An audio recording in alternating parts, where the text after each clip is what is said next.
Good morning, everyone, and welcome to the DRB meeting being held here in Miami Beach at City Hall on Tuesday, January 3rd, 2023, and Happy New Year to everyone. We have a quorum of the board. Only one member is absent at the present time, and I want to say that I am acting as board chair, even though the new board chair will be assigned probably in February or March. And with that, I'm going to turn over to Michael. Thanks, Mr. Bodner, and Happy New Year to everybody.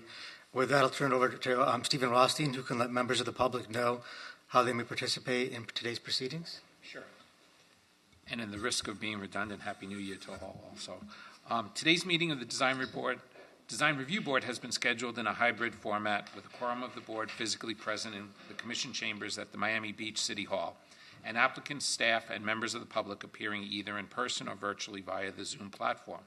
In order to participate in today's meeting, those wishing to participate via the Zoom platform webinar may dial 888-475-4499, which is a toll-free number, and enter the webinar ID, which is 822-7394-1924, or log into the Zoom app and enter the webinar ID, which again is 822-7394-1924.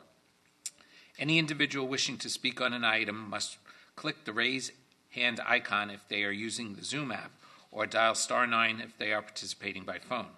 Before I swear in those that are testifying, I'd like to read the city's notice regarding lobbyist registration. If you are appearing on behalf of a business, a corporation, or another person, you need to register as a lobbyist with the city clerk's office. If you haven't registered yet, you should register before you speak to the board. You do not have to register as a lobbyist if you are speaking only on your behalf and not any other party, or if you are testifying as an expert witness, providing only scientific, technical, or otherwise specialized information or testimony in this public meeting, or if you are appearing as a representative of a neighborhood association without any compensation or reimbursement for your appearance to express support of or opposition to any item. Expert witnesses and representatives of neighborhood associations shall, prior to appearing, disclose in writing to the city clerk their name, address, and the principal on whose behalf they are communicating. If you are an architect, attorney, or employee representing an applicant or an objector, you must register as a lobbyist. These rules apply whether you are appearing in favor of or against an item, or encouraging or arguing against its passage, defeat, modification, or continuance. At this time, Mr. Chair, I'd like to swear in the members of the public that will be testifying. I believe there's only one here. So, sir, I just need you to please stand. Please raise your right hand. Do you swear or affirm that the testimony that you'll be giving in this proceeding is the truth, the whole truth, and nothing but the truth? Thank you. With that, I just want to make, before we get on to the regular agenda, we have one correction to note in the after action. In terms of the staff members present, it should be Stephen Rothstein in place of Nick Kalergis for the December 6th meeting. Sorry about that error. So with that, can we take a motion to approve the after action for December 6th? I move to approve the minutes. Motion made by Mr. Sheldon. Second? Second. Second by Mr. Agopian. All in favor? Aye. Motion passes. Next, we have one request for continuance, which is DRB 22-0876. This is 333 East Riva Alto Drive. This is an application that was previously continued from another meeting. However, the applicant has requested that the application be continued again. They're still working on changes to the plans to address the concerns previously expressed by the board. Mickey, did you want to say something on behalf of that application? Yeah, just good morning. Happy New Year, Mr. Chair, members of the board. Mickey Marrero, 200 South Biscayne Boulevard. Actually, this application was my partner, Michael Larkin, who is out of the country, and my colleague, Emily Balter, who is on maternity leave. We're both working on this, so I am sadly the third in line here to let you know that the design team is still working very hard. We're hoping to be before you today, but we think by February they'll be more than ready, and we'd ask to continue to that date. Thank you. Thank you, Mike. Before I just want to make sure we don't have any public comment on the request for continuance. And just to keep it on the record, we have nobody online with their hand raised to speak on this item and nobody in the audience. So I'm going to close the public portion and turn over to the board for comment and a motion. I'll make a motion for continuance. Second. Motion made by Mr. Diffenderfer, seconded by Mr. Sheldon. All in favor? Aye. Aye. Motion passes. The item is continued to the February meeting. February 7th. Well, that will move on to the first application for action on the agenda, which is DRB 22-0867 for 4350 Nautilus Drive. This application is found on page 9 of the board packages. This is an application requesting design review approval for the construction of a new two-story home with a partial understory, including one or more waivers, front and rear setback variances, and a variance for the minimum pervious open space requirements to replace an existing home. Now, you may remember this application came before you last on November 1st of last year, and the board was generally very supportive of the overall design, but some concerns were expressed regarding the monumentality of the front elevation. The applicant and the architect have since revised the plans, which staff believes now fully complies with the direction that the board gave them at the November meeting to provide more of a horizontal emphasis.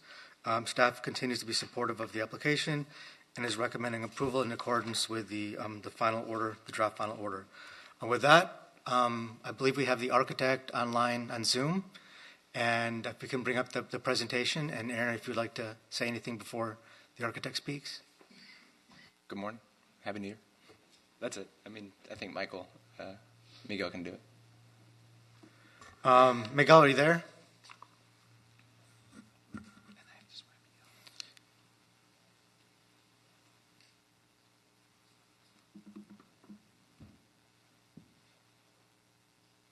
Miguel, are you there? Can you hear me? Yes, I hear you now. Just a second. Good morning, Miguel. Before you address the board, I need to swear you in. Yes. Okay. Please raise your right hand. Do you swear or affirm that the testimony you'll be giving in this proceeding is the truth, the whole truth, and nothing but the truth? Yes. Okay, I'm going to set the clock at 10 minutes to address the board. Thank you. I would like to go to the page number 12, so I can show you what we're working on. Okay. As you can see, is in the center is our facade. We made some changes to blend it better with the surrounding houses, and to not having a very strong view of our house. So we wanted to blend it with more horizontal lines, and we took apart our columns, very vertical that we have. And as you can see in number 18, if you can change it.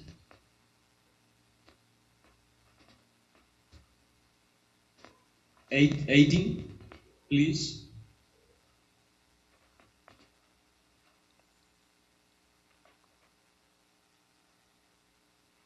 Thank you.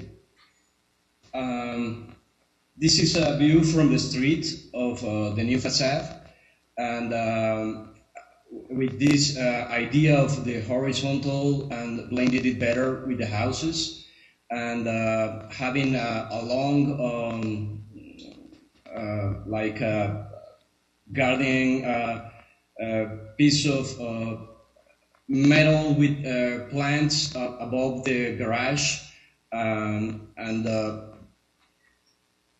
I think it works nicer and softer. So we have this planter, and also on the terrace above the master bedroom, we have an idea of putting plants, so the house is softened, and it blends better with the houses around. You can see the two renders below, the small ones, and you can see the house on the left and on the right. There are a lot of trees, and so the houses also, these gardens blend them together very nicely. So this is what we just wanted to show you. And if we can go to the exhibits, page number 4, please. So we can show you what we have. Miguel, just a and second. what we I think just are a second. proposing now. Miguel, just a second. Just for our communications team, I'm not sure if those exhibits were uploaded, but they are on the Novus agenda under plans/comparison.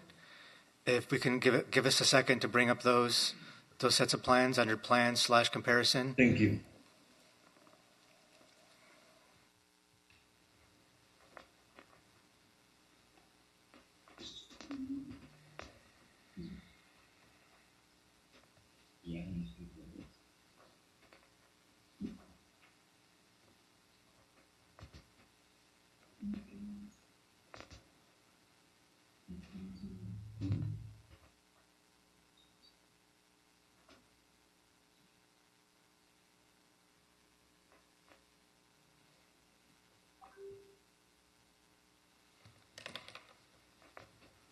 Thank you. And page number 4.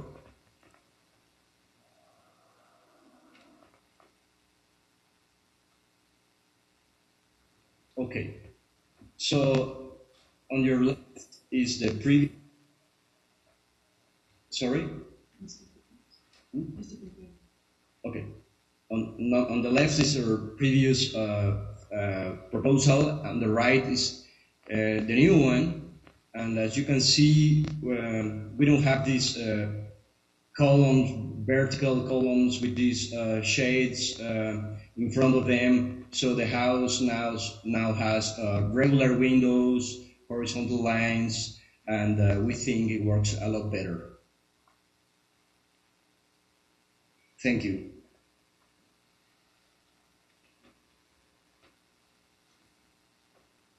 Miguel, did that complete your presentation? Yes, thank you. Thank you. Does anyone from the public wish to speak? Come forward or raise your hand at this time. Mr. Chairman, there is nobody online with their hand raised.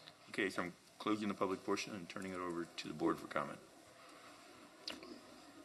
Well, I can start. I mean, I was really fond of this project the first time around, and I agree that the change, I think, makes it much more appealing from the street. I hope the architect and the client agree that it's a better project for this. I think it totally changed the look and the kind of the forcefulness that I think the board felt last time. So I'm supportive. Great job.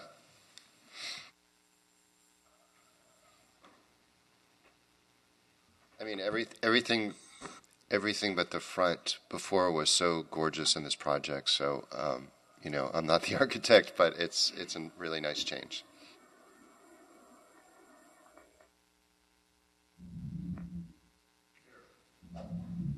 I think this is lovely as well. And the garage, it's going to be the same screening design as throughout the rest of the facade. Nice. Great job.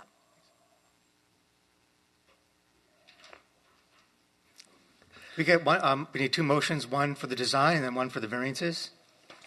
So very quickly, I support the variances for the reasons set forth in staff's analysis. Specifically, I concur that the irregular shape of the lot proposes a practical hardship, justifying all 5 of the variance requests, and numbers 1 and 2, the setback reductions are pretty de minimis, and so for that reason, I'm moving to approve all 5 variance requests, subject to staff's recommendation that the driveway entrance be reduced to 10 feet in width at the property line.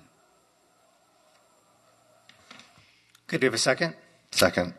Seconded by Mr. Agopian. All in favor of the variances? Aye. Any opposed? The motion passes 6-0. And I can get a motion on the design. I move to approve the design. Second. Seconded by Ms. Nelson. All in favor? Aye. Motion carries 6-0. Congratulations. Thank you. Thank you. Appreciate it. Thank you. Thank you, Miguel. Thank you. Okay, moving right along, we have two items left on the agenda, both for the same lot. It was originally the same lot. This is the next application, DRB 22-0891. This is 302 West Toledo Drive, the north side of the existing lot. This is an application requesting design review approval for the construction of a new two-story residence, including an understory and a height waiver. This application is a result of a lot split application to split the parcel at 320 West Toledo Drive into two individual buildable lots. Just to make a few corrections to the staff report here, the applicant is requesting a 2-foot height waiver to go from 24 feet to 26 feet for a flat roof. Regarding the proposed finished floor elevation, actually the finished floor elevation is proposed at 15.5 feet NGVD, which is 6.5 feet above base flood elevation. We had noted 15 feet in the staff report when it's actually, we noted 14 feet for the finished floor, and it's actually 15.5 feet. This is important because the applicant is requesting the 2-foot height waiver not to add additional height to the main house, but to provide a higher understory area. So that's what we're supportive of that one waiver request. The helm does include an understory. We're supportive of the application. There is only, as I mentioned, that one waiver request. With that, I'll turn over to the applicant for their presentation. And Mickey, before you start, I just need to ask the board if there's been any ex-parte communications that should be disclosed at this time. And then, Mickey, you have your architect online? Yes. I'll need to and also Mr. Harari needs to be sworn in as well, Okay. the owner. Yes. Gentlemen, if you could please stand up, raise your right hand. And Mr. Mowering, are you there? Yes. Okay. Do you swear or affirm that the testimony you be giving in this cause is the truth, the whole truth, and nothing but the truth? I do. Okay, thank you. And Mickey, 10 minutes? Yes, that should be okay enough. Good morning again, Mr. Chair, members of the board. Mickey Marrero from Brook Aberdell, Fernandez, and Larkin, 200 South Biscayne Boulevard. With me today in person is Phil Harari, the owner of the property, and my associate, Gray Crow. Just real quickly, what we passed out, just so that, and Robert will get to it in a second, is just a slight modification on some of the drawings, removing a concrete banding that shouldn't have been in those plans. Everything else is the same to what was submitted to you all. If we could get a presentation on the screen while I introduce. So again, Robert Mooring is online. He is with Domo Architecture, the project architect. He'll be doing most of the talking, but I want to introduce the project a little bit. This project was the subject of a lot split.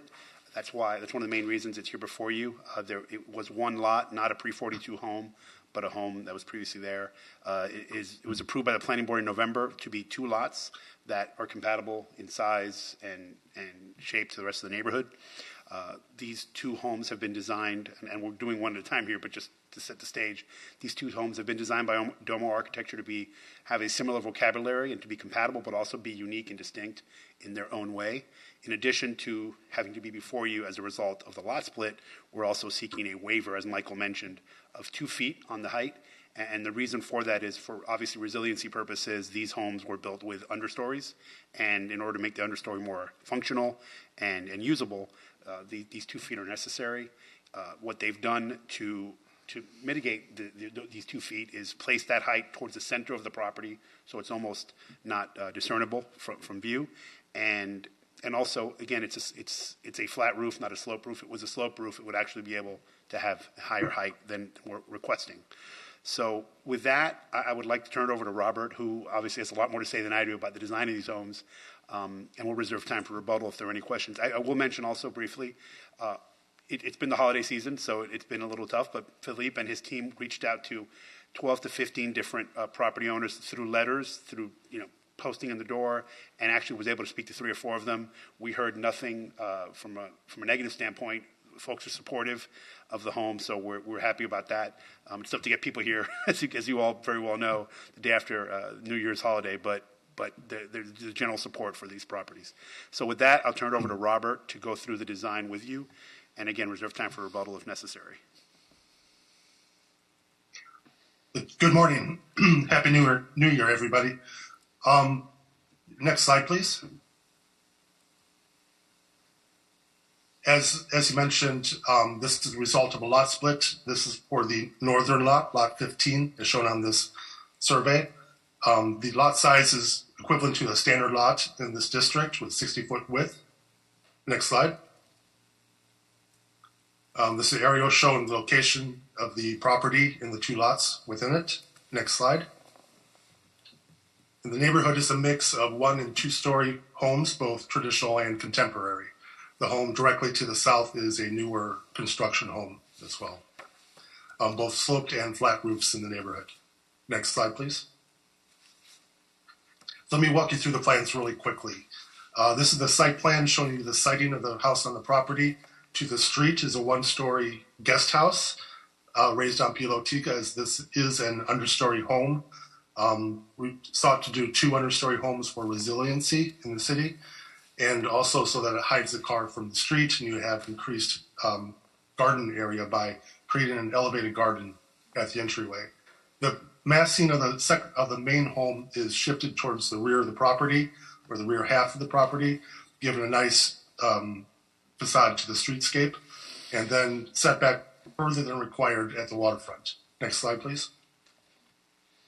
As mentioned, this is an understory home. There's a two-car garage at the front with an enclosure and a building access vestibule in the center of the property. The rest of it remains open, understory, with parking in the front and a recreational area at the rear. Next slide, please.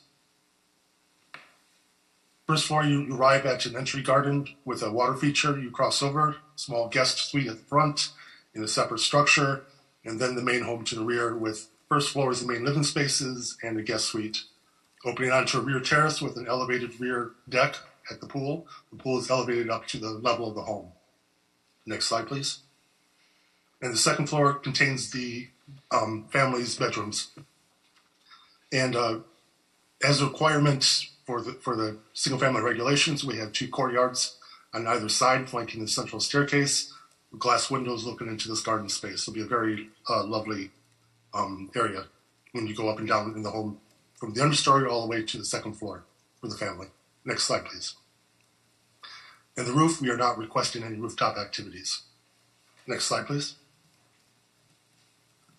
Just to show you that we are compliant with zoning parameters. This is the first and second floor lot coverage. Next slide. And overlaid, we're compliant with the parameters. Next slide. As well as for unit size. This is the understory lobby. The garage does not count. We have up to 600 square feet. We have less than that. Next slide. First floor, compliant. And next slide. Second floor, compliant. Next slide, please. And open space for the front and rear yards, we are also compliant within the parameters of the code. Next slide, please. This gives you an idea of the volumetrics of the home. As Mickey mentioned, we did pass out a handout. The difference between this slide and the handout is those side courtyards.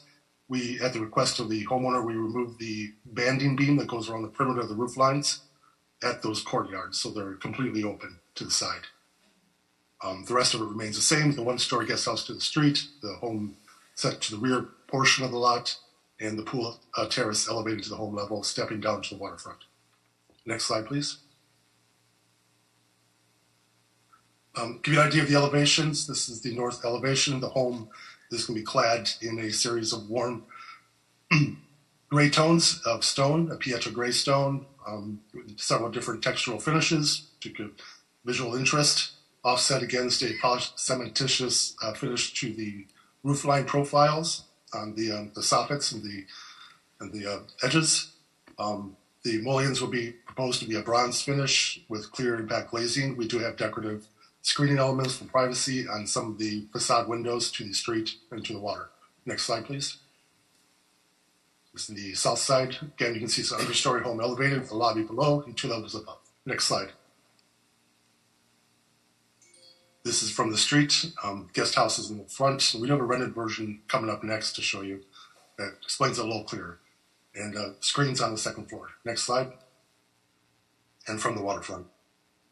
Next slide, please. This is the rendered 3D model showing you the offset tones of the gray stone against the polished concrete finish, cementitious finish of the roof lines, and the elevated character of the house being an understory. Next slide, please. In this section, we are requesting the height waiver in order to create an understory, because without that height waiver, we would not be able to do it. We would not have the minimum height required for an understory home. So this shows you the understory level, and then the first habitable floor and the second floor above that. Next slide, please. Again, understory and the 2 levels of the home. Next slide. And our front and rear yard elevations and side elevations, next slide, are compliant with the parameters of the code. Next slide, please. So the height waiver diagrams, we're requesting 2 feet of additional height. The vast majority of that goes to the understory to give us an 8-foot ceiling height within the vestibule, 8'3" to the paving level of the driveway. Without the height waiver, we would have 6.5 feet in the vestibule and 6'9" underneath. Code requires 7'6" minimum in that space, so we wanted to open up and make it a little more bright and airy, less dark space underneath. Next slide, please. There's a rendering from the front. You can see the decorative screens across the guest house front with the stone cladding. We are proposing green wall elements as well as planters at both the first and second floor, which will cascade and soften the facades. Next slide. And from the rear, you can see the angular faceted geometry of the architecture. When you see the next home, it's more of an organic one to create kind of visual difference between the two, but yet be harmonious in general intent. We have facade screens on the facade at the bathroom at the rear, but the rest of it remains very transparent and open. That concludes my presentation. Mickey, do you have anything to add? No, that would be it. Thank you, Robert. Anyone from the public wish to speak, come forward now or raise your hand online. Mr. Chairman, there is nobody with their hand raised online. So I'll close the public portion and turn over to the board for comment.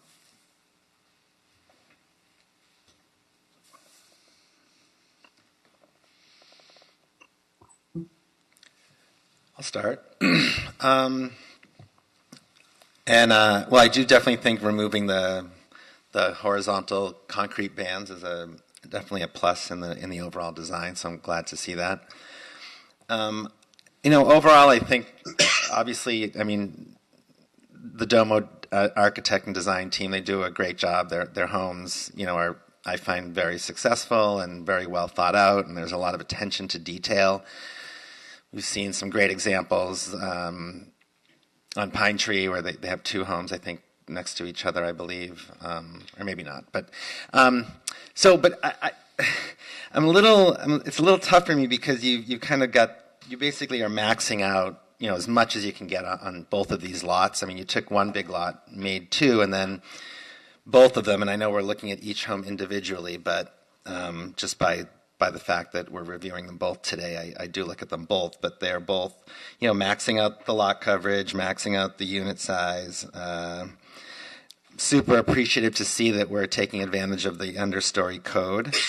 I'm not sure, how we see so many other homes that don't request the additional 2 feet of height waiver.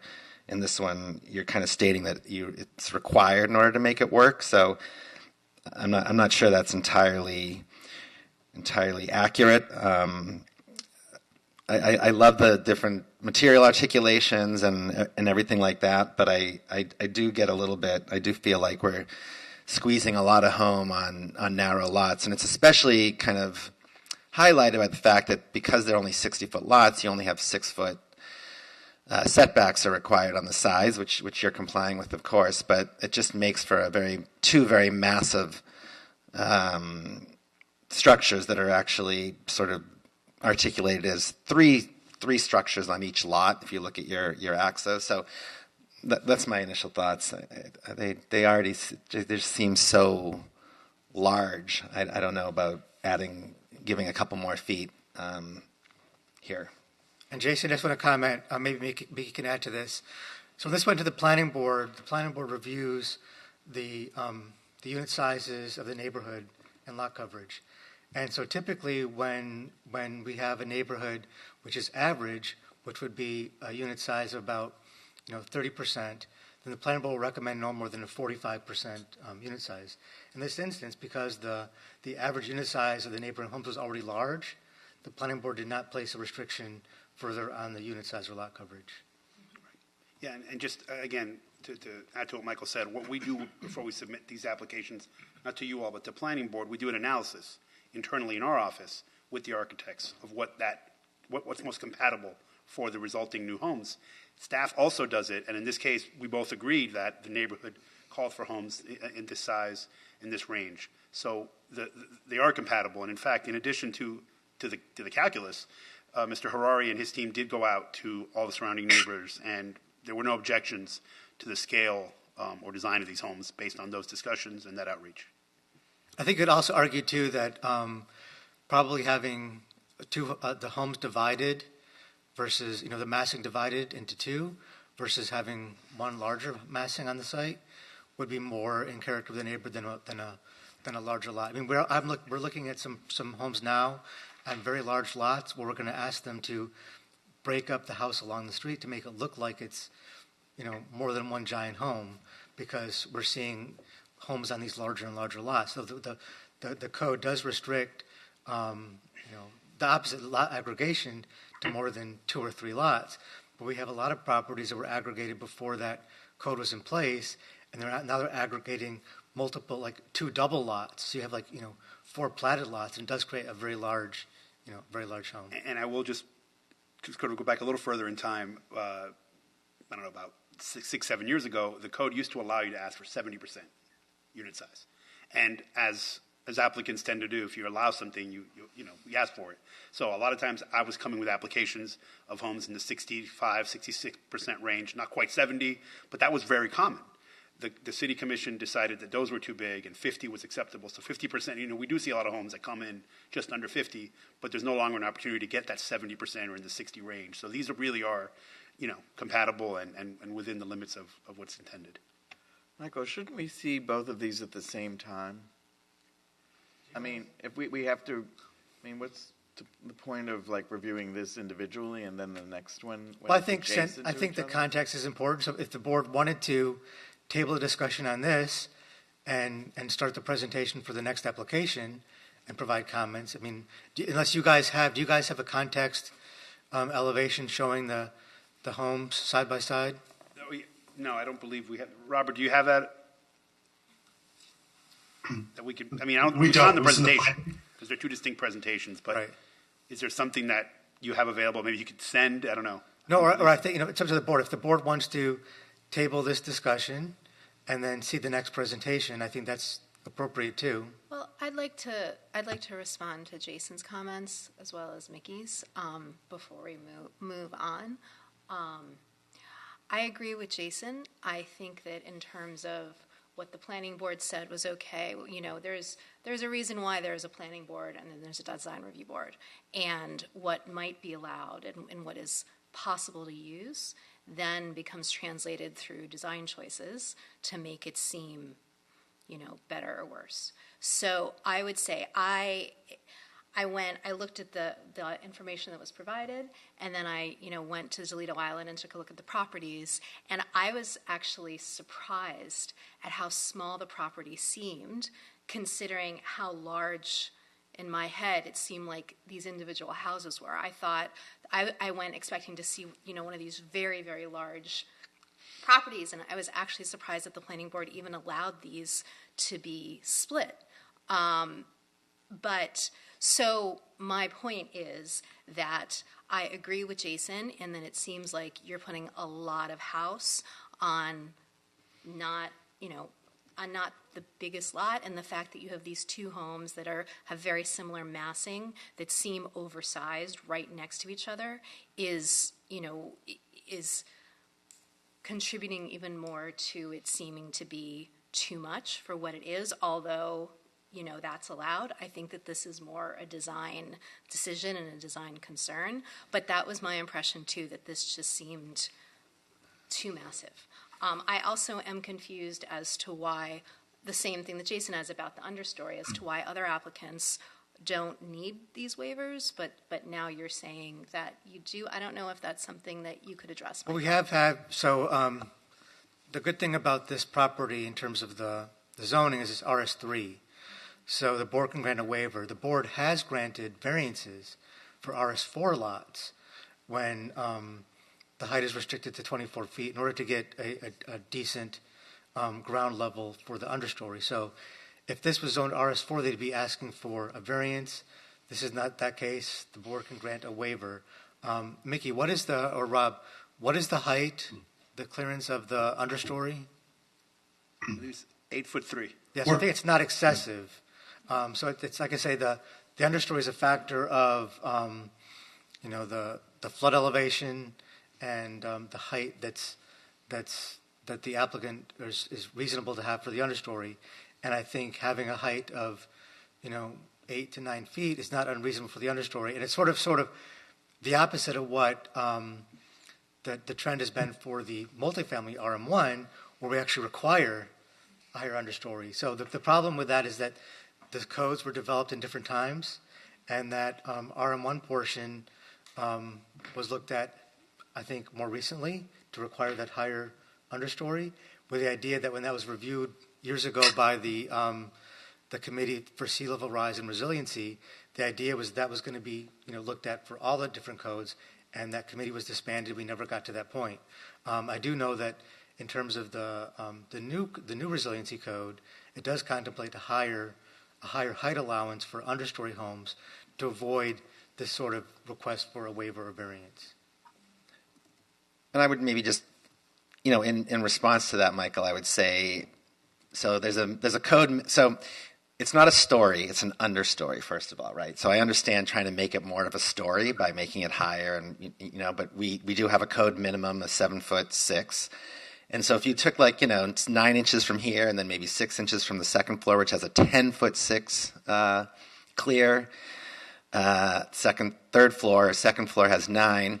I mean, there are ways that overall that the massing could be mitigated a little bit to kind of maybe bridge this gap between 0 inches and 24 inches. I mean, it's not impossible. I agree. I think especially since, all they really need is what they should be asking for maybe is a 1'6" inch.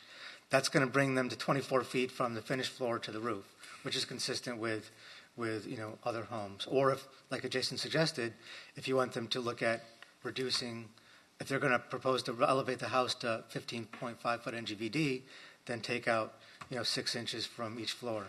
And Michael, I do want to pick up on your earlier point, though, that we can review the other project, table this one temporarily. Yeah. All the issues apply to that one, including height, and have a bigger discussion. Yeah, I think that's Is that perfectly okay? appropriate. Yeah, we're going to show the other home. Is that what we're saying? Yeah, Yeah. let's table this temporarily and That's fine. move on to the next item. And I guess I just got to ask, has anyone had any ex-parte communications on the second house? I see none. Before we bring that up, I'm just going to read into the record the staff report for the next application, which is DRB 22-0891 for 302 West Toledo Drive, the South Lot.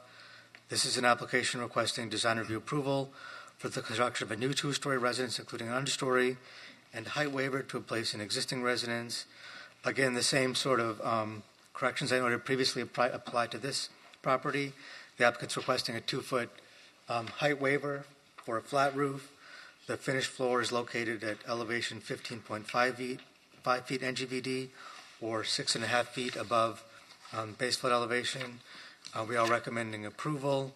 And with that, I'll turn it over to Mickey to do a presentation for this application. So, very similar introduction here. And again, for the record, Philip Harari is property owner. My associate Gray Crow is here, and Robert Mooring from Domo is on Zoom. I'm Mickey Marrero, 200 South Biscayne Boulevard, attorney for the applicant. Again, just for the record, this is a lot that was a result of a planning board application that was heard in November that approved the split of a larger lot into these two lots. The lots are compatible in size with the surrounding neighborhood. This home, like the other one, meets unit area, lot coverage requirements, setbacks. The only additional item that we're asking for, like in the last one, is the 2 additional feet of a height waiver to allow for a more functional understory, which, as discussed earlier, here is also 8 foot 3 inches, which is not a lot, but it allows a little bit more flexibility and usability of that area. And again, I turn it over to Robert to go through this project. I don't know, Robert, if you want to, you can skip over some of the earlier slides because they're a bit repetitive from the prior application, so you can let us know where you want to start. If we could get the presentation on the screen. Yeah, can you, next slide, please? Next slide. Put the floor plan, please. Next slide. Next slide. And next slide, please. All right. This is the south lot.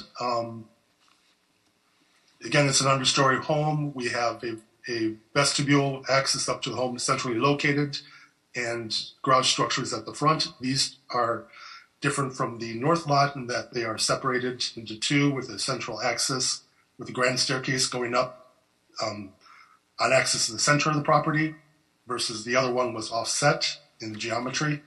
So we kind of played with the volumes, shifting them back and forth to create visual interest and differentiate between the two homes. Next slide, please.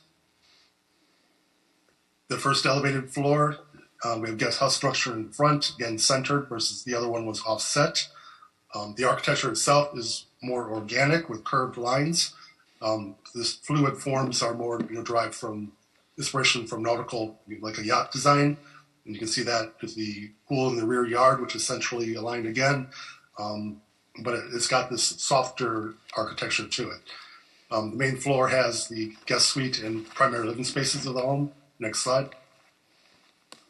Second floor has the family's private living spaces. Again, we have extensive green roof and planters on the second floor to cascade over the side of the home and create the softness that we enjoy in our homes. Next slide. And the rooftop, again, no access, just the mechanical equipment centrally located. Next slide, please. We are compliant, as Mickey said, with lot coverage. Next slide. Next slide. As well as unit size. Next slide. Next slide. And next slide. And as well as open space. Next slide, please. Again, this is the handout shows the band beams on perimeter removed at the side courtyards, which are a requirement per the code. But you can see the more fluid, organic nature of the architecture. The front guest house structure is connected to the rear with this green roof. It'll create a very beautiful space as you come up, centrally located with this oculus above you, large, generally open roof with landscape cascading over the sides. And at the rear of the home is set back and terraced with the pool elevated to the home and deep terraces and overhangs at the rear. Next slide, please. Give you an idea of elevations. This one has a more beachier, brighter color palette and exterior finishes with coral stone cladding, lime painted stucco finishes, which will give you a nice depth and fluidity to the surfaces over time. Offset against metallic elements and bronze finish and clear impact glazing, as well as travertine stone to give you a little more of the natural finishes to it. Next slide, please. And from the south, next slide. And from the front, screening elements, wood cladding on the first and second floor. Next slide. And from the waterfront. Next slide, please. This is just a render to show you the side elevations. It's an understory, so it's predominantly open, other than the garage enclosures at the front, the building access in the center, and the pool basin at the rear. Next slide, please. The front and rear facades rendered in 3D. Next slide, please. Section, as mentioned, the reason we're requiring a waiver is that the base flood elevation for these properties is at 9 feet. So to do it without a height waiver, the first elevated floor will be at plus 14 with a 2-foot structure, because we do have water elements within that first floor plate. Would only give us a 12-foot ceiling NGBD for the understory, and the minimum height of the pavers is 5.25 per city code. So that would give us 6'9" of height clearance. So we need at least 18 inches to get what's required underneath. Next slide, please. And again, showing sections showing compliance with the understory and side yard elevations. Next slide. Front and rear compliant. Next slide, please. Next slide. And next slide. So from front, you can see this one has more of a fluid, organic feel to the architecture. Both the materials is lighter and brighter compared to the other one. The volumetrics are offset compared to the other home on the north. Gives a more movement and distinction between the two. This one, the guest enters central to the property, goes underneath the guest house and arrives within that garden courtyard, whereas the other one was offset, you entered from the side. Next slide, please. And from the rear, some more organic forms to the roof line, planters cascading to the front, down over the sides of the roofs, softening the facades, as well as the elevated rear pool terrace with steps going down to the waterfront at the rear. Screening elements over the bathroom. That concludes the presentation. Thank you. Thank you, Robert. Anything else, Mick?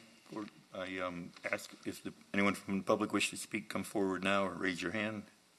And there is nobody online with their hand raised? So I'll close the public portion and turn it over for their comments. Well, I have to bring up Sarah's point because if the last one looked like it was stuffed on the site, this one is even more dominating. And I think at least the first one had the guest house offset and an open space to the left with the stair and terrace. This one, the garage and guest house are centered, basically, which then interferes with the one that you just did to the adjacent to it. So, and I think the flying beams which you took off the side courtyards in the first house reappear in the first courtyard, elevated courtyard, which I think will be a very annoying element to the first house. So, in the end, I think it would have been very good to see them as a single design unit, both of these together, because I think they're looking at them very separately. You're not kind of masks some of the problems that are created when they would literally be adjacent to each other. So, I mean, I understand in a way, this is just the consequence of what can be built. So, our job is just to make it a little better. So I would suggest removing those flying beams of the so-called oculus in the second design. And if anything, maybe curving the bottom of the garage on the corners where, I think if you want to create this kind of prow of a ship and have this kind of Art Deco curvy corner situation, the one part where you see the house initially all of a sudden has a right angle corner at the bottom. So I would curve that and take the two beams off the second level. And I think the beams are removed off the second home as well. There's another handout passed out. No, I think, Mickey, he's talking about that separate. No. That's the guest house in the front is connected to the main house with those. Yeah, understood. So.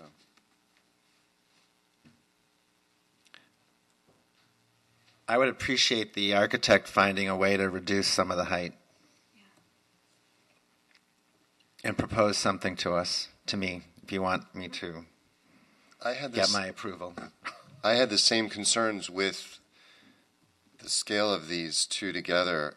And one thing I just have to say, I liked seeing evening renderings, but not as the only rendering, because I feel like the first one particularly has a very dark color palette.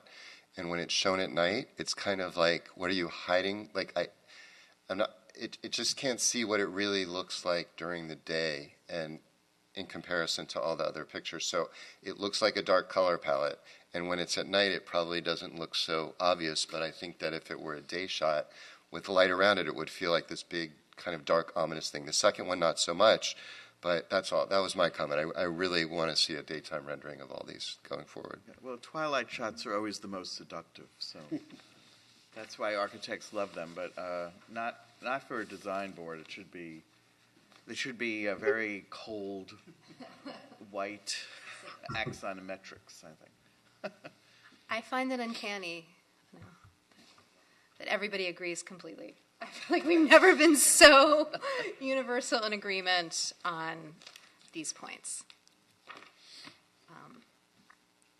Well, I don't want to, I will temper this with saying, like, look, I think the design, the complexity, the programming, I mean, there's some really beautiful elements here. I think some of the details are really quite elegant, and I love this idea, like, one of them is sort of like this ship, and one is a little bit different, but they still both kind of relate to each other. So I think that's kind of a really successful concept here. I just think it's just, for me, it's just a lot. Like you want to do a lot here, and I know the island, it is what it is. I know there's plenty of 60-foot wide lots on the other side of the island too. So I can see where like the density is going here, but like we're also setting, we typically we're not big fans of height waivers anyway. So I mean, you've seen the history here. We grant some, we grant others, but we do ask that I think we like a lot of aspects of these homes, but we want to have a little bit of a give and take here from your side and our side.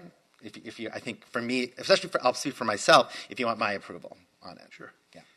I also agree with Jason. I feel like both of the homes, the design is just screaming for an edit. There's so many elements. I want to have a clear vision, and I'm not. But I agree. I like that there is a relationship between the two of them, but it's just a lot. And to Scott's point too, I think if there was a daytime view, we'd be able to see the elements. Maybe there would be some clarity that we're not getting here as much. Yeah, I also am concerned in general overall what we've been seeing is with this understory concept. I like what Jason was saying, that an understory is not, it's an understory. And I feel like we've been seeing some projects where developers are coming in and taking the understory as a full story and taking it for granted.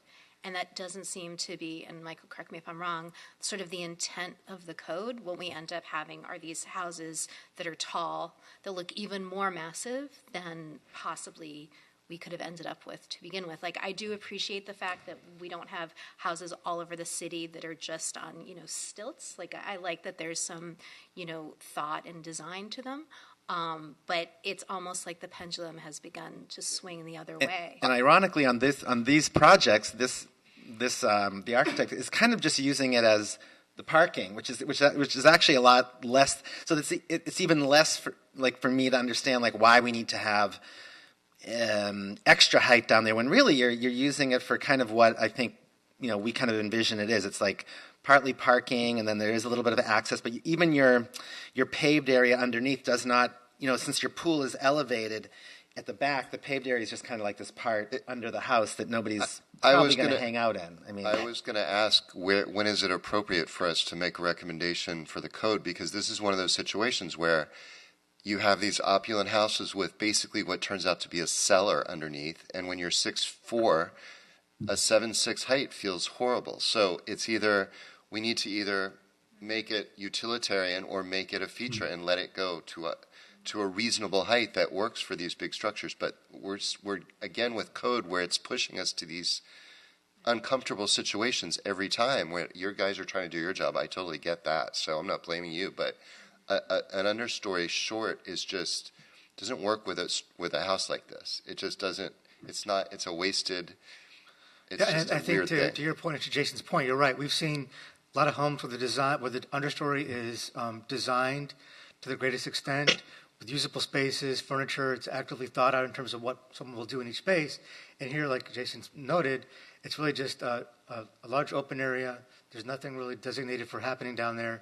So with that regard, if that's the case, and it's more just functional for raising the house up, why can't you lower the house the foot and a half and avoid the waiver? Or I think you guys should be challenged to come back and design something. What's happening on the understory? So if I know Robert's still on the line, I think he'd like to respond to some of those design comments. What I would say too is, remember, even though it is an understory and not a true story, it still is another slab that has electrical, that has plumbing components. So that is part of what aggregates to the additional height. I think in speaking to Philippe, there's probably some height that we can remove. But to your point, Scott, certainly I'm never going to have that problem of feet being 6'4", but somebody that comes to this house very well may. And that's why we want that additional comfort. Again, we're not making a story here. We're not trying to create a third story. It really is a true understory. But people still have to get out of their cars, move around, and we want that to be as comfortable of an experience as possible. But really with that, I wanted Robert to address some of your I was concerns. to say, I've been in homes with these understories that are low, and they're low. I mean, it's an understory. It's not, I don't understand, you're asking for more height so you can do more down there. What else are you going to, you've got 5,000 square feet. What else do you need to do in this area that's all shaded, that's under the house? It seems to me that the intent of the code is to raise the homes, to protect from flooding, which the Venetian Islands get a lot of flooding, I get it. But it's just for that, and then to make it look nice. That's the very basic, it seems that that's the intent. That it wasn't really meant to be used to make, I guess. I think it was intended to have desirable understory spaces to use it. It's not supposed to be like a throwaway space. Right. And that's, part of what Mickey's saying too. We also don't want to see like the plumbing in those fixtures. So typically it does require, covering that so it's not seen. So it's a fine balance of what is the appropriate height, what's functional for the space. And it's a lot of space, if it's the whole length or the depth of the property to put all this stuff. And Robert, you've done some great understories in other projects, even larger buildings, larger lots in which water was cascading down to the lower level. There were functions down below, eating areas. This one is kind of vacant. But I don't know. Maybe it's just my interpretation of the role of the understory. It doesn't seem to me. You have all these other beautiful outdoor terraces. Why would somebody choose to eat in the understory if you can sit and enjoy this beautiful view from all of these different vantage points throughout the house? Yeah, there really is no relationship between the understory and what's happening above. Mm-hmm. Well, Sarah, to some degree, I was just in Sanibel Island and on the Gulf, and there the understories are like 12 feet high because it's, right on the ocean, and I have to say it's really a very usable space. So I actually think it would be better if they're taller, but it would have to be consistent and something that's based on a citywide code of what proportion works properly. And what were people sitting under there, or how are they? Well, they use it for various. There they can have a gym, or they can have some kind of, it's like a shaded loggia, basically. So I think as a shaded area, or like the area under the Villa Savoie, it could be, apart from bedrooms, which should not be allowed, but something that could wash away, and they mostly did wash away there. But, I think proportionally it'd be better if it didn't feel like a dank basement, I think. Yeah. Well, and I wonder too, because to see this through, are we then, creating the communities that are full of homes that are 3 and 4 stories now, as opposed to 2? And, is that a good thing? Is it a bad thing? But I think that this opens up larger questions by adding this understory, and then and what are we doing bigger picture, longer term? How does this impact the community as a whole? It needs to be better addressed. That's what I'm saying. I think it needs to be better addressed in purpose for what we really want it to be. Because our code, you said, we're between two kind of things again. And how long is that going to go on? Well, I think so. So if the code is adopted, it's been a couple months now where it's been pending for the City Commission. It would allow an increase of up to 4 feet in height for all understory homes. So that's the intention is that it would allow for greater areas under the main home. Right, but in this case specifically, in this home, which does not have a huge property, which doesn't have the luxury of being able to terrace fountains and have more activated spaces underneath, this is truly an elevated home. Thank goodness, once again, happy that you're going way up above the floodplain, of course, but because of this narrow lot, because of this home, these homes, both of them specifically, this is really a parking court underneath the home. whether you want to put furniture down here or not, this is not going to be a situation where this understory is somewhere like, okay, so maybe they'll put some workout equipment down there, maybe, but again, like with all the other terraces and all the other beautiful spaces that are kind of accessible to the sun and whatnot, and views and whatever else, I don't know how much, and yes, you can't enclose, there's only so much enclosed space you can put down here, which they comply with that part of the code.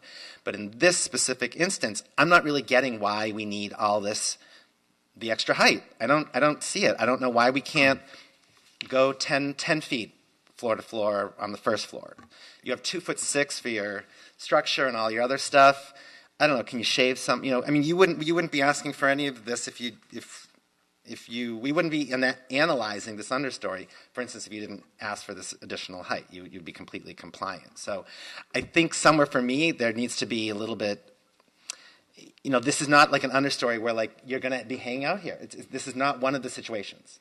We have other ones where we have, there's chairs, and yes, I can see it. Like the pool is down there, and there's like some ponds and other stuff, but because you have this narrow lot, there's just nothing happening on any of the sides, right? So, good morning. So first of all, the idea is not to have usable space. However, we have the stairs and the elevator, and right now we have 8'3". We could shave it a little bit, to satisfy the board. I'm fine with it. The idea, again, is not to use a space under. In the design of the house, it was at least important to me not to see a garage from the street and to hide the garage. I personally don't think a garage is aesthetically pleasant from the street. And the idea of the design too was to push back the second floor from the street way beyond what the code even is asking for, and we did that.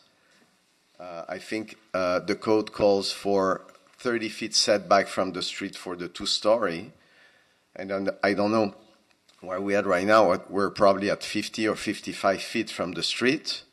So, but this being said, listen, I agree with you that we don't need the space to use it under a side of the garage, the stairs, and the elevator. So we can shave to satisfy you a few inches. But again, we're not asking extra height, for extra ceiling height inside the house. It's really for the understory. It's you're absolutely right that your second floor is pushed way back, but the perception will be that your first floor is really a second floor as your understory grows, and it looks like a typical floor on a house. You're right, but it is way lower than what a typical two-story home will allow to build in the current code. But you're right, but it is still way lower than what it could be. Yeah, So it's 10.3 floor to floor right now. it's what? 10.3 floor to floor. What would be normal, 12.3? I mean, if it's agreeable with you, we can shave off, a little bit of the height under the house, and it's just going to lower the ceiling from 8'3" to whatever, which is not very excessive. And I think there was a lot discussed, in the last 5 minutes or so. Robert, do you have any comments to what you've heard? Yes. So to begin with, we could theoretically take 1 foot out of the height waiver request to meet the 7'6" minimum ceiling height requirement in the understory. That would be keeping. We'd take it out of the height of the structure above, or 3 inches out of each of the floor plates. We can work with the MEP and structural to try to minimize those and still be able to do it. But we would need at least 1 foot to do the understory home. Again, this is because of the base flood elevation at a lower height than is elsewhere, and the minimum paving elevation, which is higher than what the surrounding grade is. So we can make that work with a 12-inch height waiver, which I believe addresses some of the comments of the board.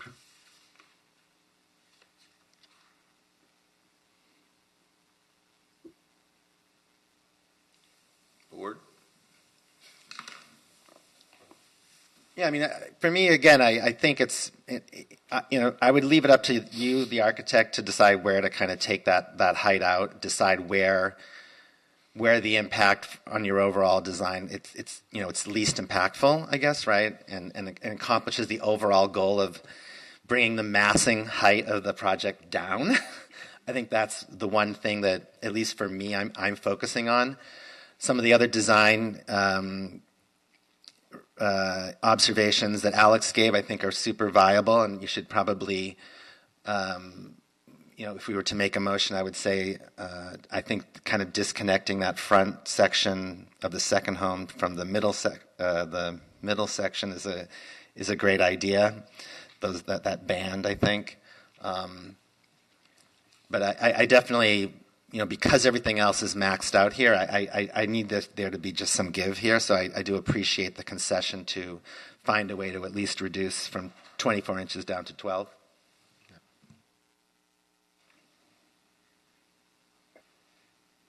Is 12 enough, everyone? 0? Alex? What? Is 12 enough? And just so you guys know, because this is not a variance, it's just design review approval, so a waiver just needs 4 votes versus the 5 votes. And I just confirmed Alex's comment on the banding. We're okay with that. I'll be okay with it to satisfy again, I don't know about the way. I'll go with the board, whatever the architects on that. Help me understand, and make sure we're on the same base. The band isn't shown on these drawings. Right. No, it's the one that Alex is referring to is a different one. Yeah. No, it's Oh yeah, definitely. Right. that one. I feel like the way the wind is blowing maybe is that this is more something that needs to be, because I also would like to see with the height waiver or with the height issue, and also the overall design, because I think that's sort of our point, that the overall design just seems too massive. I feel like this should be continued to, be looked at again, ways to not make these buildings seem so massive, to look at them together. I mean, even one of the things that I was noticing, again, thinking about the relationship between both houses, Alex made the point that in one of the properties, the guest house is in the center, and the other one, it's to the side. Maybe have them both be to the side, or I think his point was to look at the east elevations of both at the same time and come up with some sort of relationship there to create. I don't want to say cohesion, because I recognize they should be individual homes, but it's still on that block. Well, Sarah, the elephant in the room here is that we don't know who's going to live in these homes because they're being developed. It's a developer project because they're identical, and he's trying to market them together or not. And it's possible that someone will come back who wants to buy this and want changes made to it. Always. So that's sort of an undertone. Is if someone coming in here and they had their next door neighbors where they're going to be their children, and you were going to live in the one, and they wanted them identical, and they kind of shared things in common, it'd be a lot easier to accept certain things. So are you saying we shouldn't fine-tune the design, or? Well, I think the height is the primary issue here. And if we just said no to 2 feet, that would be it. I mean, again, I'm fine with, and I will find out, asking just 1 foot instead of 2, and we'll find out. We work with the architect and the team to make it work to satisfy the board, and we'll remove the concrete bands, like on the second house, and that's okay, that's agreeable. So like this, we'll satisfy your comments. I also say too, I agree with you with the design. You're saying, you don't want to see the cars, you don't want to see the garage. I think that's a good approach. But I also question though what that translates to. Again, I also don't want to have this long, expansive black tile wall running along the length of the property in an effort to, I guess that's why I'm saying I feel like the design needs to be a little bit refined. I don't know what the solution is, but I understand the concept, and I think it's a good concept. But in my opinion, it just needs to be refined. If Robert wants to opinionate. I can try a motion, maybe. Okay, let's try one. So I'll start with just the first one, right? So I move to approve DRB file 22-0891 inclusive of a modification to the waiver from to a height of 25 feet,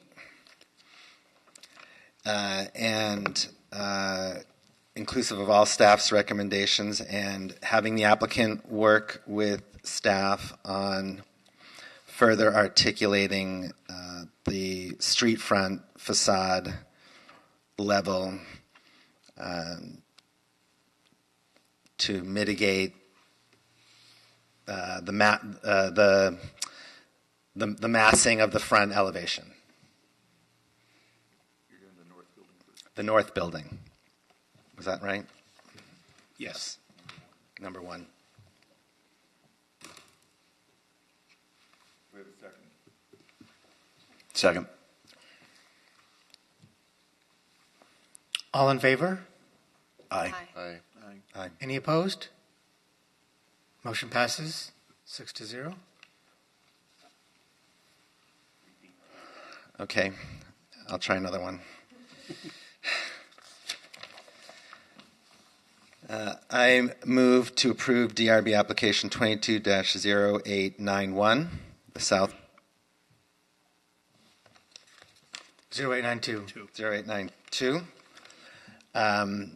with the a waiver to allow a 25-foot height, and that the applicant will also remove the connecting band from the front structure to the middle structure, and comply with all staff's recommendations. Do you want to do the rounded corners for the understory? Yeah, and I think that's a great idea too.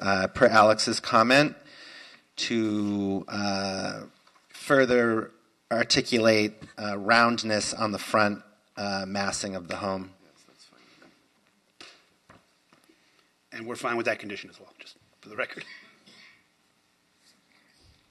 Did he also bring up the location? Wasn't that, Alex, wasn't that your point too, that the front, the guest house in the front, it's I encroached? think it would be on the other? better if it was continued the A, B. I mean, the idea here was to make them look different too. One is not like necessarily like larger than the other, so I like to keep this that way. You know, I mean, we've worked on all of the other points. I'd appreciate it. If it, you just suggest something so it's not concrete, Michael, if we could put a condition that we explore. If we want to make it so that it's up, if the applicant Right. wants to, we can at staff level look at the placement of that structure either in the center or to the one side, working with what works best for the two properties together. Okay. Yeah, I think that makes sense, yeah. Second. All in favor? Aye. Any opposed? Motion passes 6-0. Thank you. And Robert, can you just make sure that the next time you have an application in front of us, it has day views as well as night renderings? I think that would be really helpful for everyone. Thank you. Of course. Thank you, everyone. Thank you all. Thank you. Happy New Year. Happy New Year. Motion to adjourn. Okay, so motion to adjourn. I so move. Second. See you in February.